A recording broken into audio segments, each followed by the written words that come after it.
But if you guys are doing it on a budget, it's just more important that you're eating. You're staying away from the the processed foods and the grains and the sugar and dairy and stuff like that. So again, veggies. Here, guys, there's a whole list on another page about all the different vegetables. The paleo diet doesn't restrict you. It doesn't say, hey, eat 2 ounces of this vegetable and 3 ounces of this chicken breast. The paleo diet for you guys, for athletes, if you're not trying to like slim down, for someone that's trying to lose weight, it's a little bit different. But for someone that's an athlete, it's like eat as much as possible. Here's these incredible sources of protein, these delicious vegetables, good fats. Eat as much as you want. Eat all the time. I did a breakdown, and later on our following page is going to show you guys about with training how much you should eat. And I can definitely guarantee you, a lot of you are going to find when you start the paleo diet that you're feeling tired, and it's because you're not eating enough. All right. So again, fruits and berries, another great carbohydrate. All about with the veggies and the fruits. The science is that with these carbs, they're nutrient-dense carbohydrates. So they're just not carbohydrates. They're nutrient dense. They have all the good vitamins, macronutrients, everything like that. All right, and nuts. Nuts are also a good fat. Those are good fat right there. And then fats and oils. These are things like avocados are a good fat. Olive oil. I'm going to get into the oils a little bit later in terms of which ones are beneficial and which ones we should watch out for in specific uses. All right. So let me give you a little bit of science. I'll keep it brief. Does anyone have any questions or anything so far? Good. All right. So with the paleo diet, there's 2 main goals. The 2 goals are to regulate insulin and to reduce systemic inflammation. So insulin is a hormone that stores glucose. So glucose is sugar in your blood.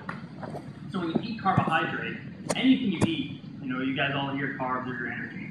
So when you eat carbohydrate, or simple carbs, it just gets transferred into glucose in your blood.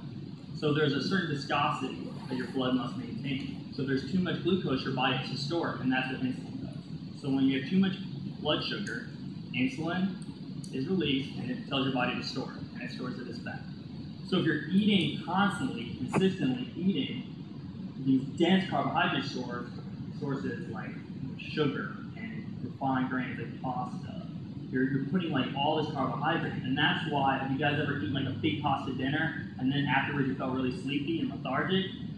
Because you inundated your system with carbohydrate. It turned into glucose, your blood sugar spiked, your body released insulin, it said store, it overshot, stored too much, and your brain runs solely on glucose. So your brain started to feel lethargic because of the lack of blood sugar. So what did you do? You crave blood sugar, right? And you ran for the sweets. So it's this vicious cycle, and that goes on for your whole life, and that's how type 2 diabetes starts. It's because of this vicious cycle. You fill your system you fill your blood with glucose, boom, insulin, you overshoot, then you're craving it again, and it's just over and over and over again. And that's what the paleo diet is going to get you off of. The paleo diet is going to get you off of using carbohydrates as your main fuel source.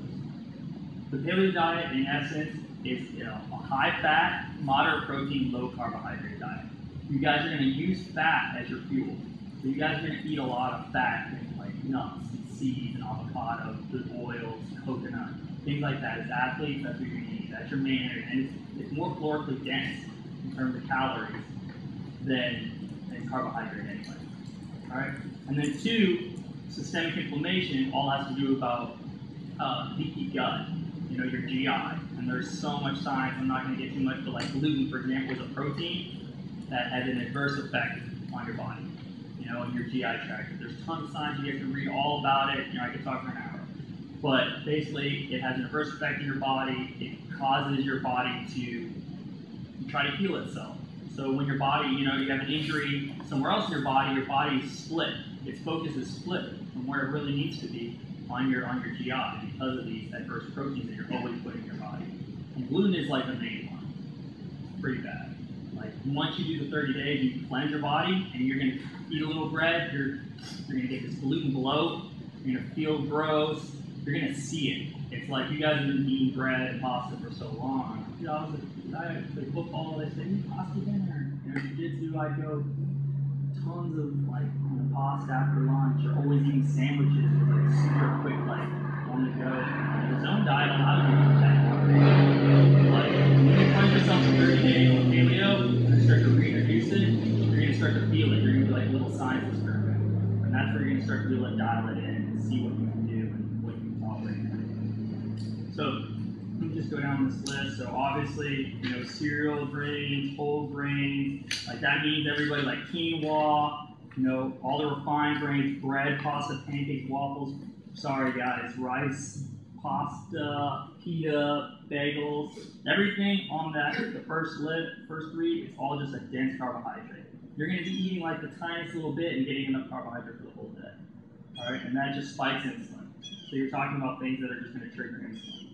All right, packaged snacks, again, just carbohydrate-laden sugar goodies. Okay? So, and then we're going to go, like, in the paleo diet, you know, you do eliminate dairy. There's science on both sides about that. They basically say that, you know, we weren't designed to eat dairy past, like, you know, our younger years, you know. So you guys can read all about that online. I can give you guys some good resources. You know, sweetened beverages like sodas, everything like that, caffeine. I'm not going to tell you to stop drinking your coffee. I'm a coffee addict. I love it. But same thing, alcoholic beverages. Everything's laid out here. Let's get to the food list. So next page.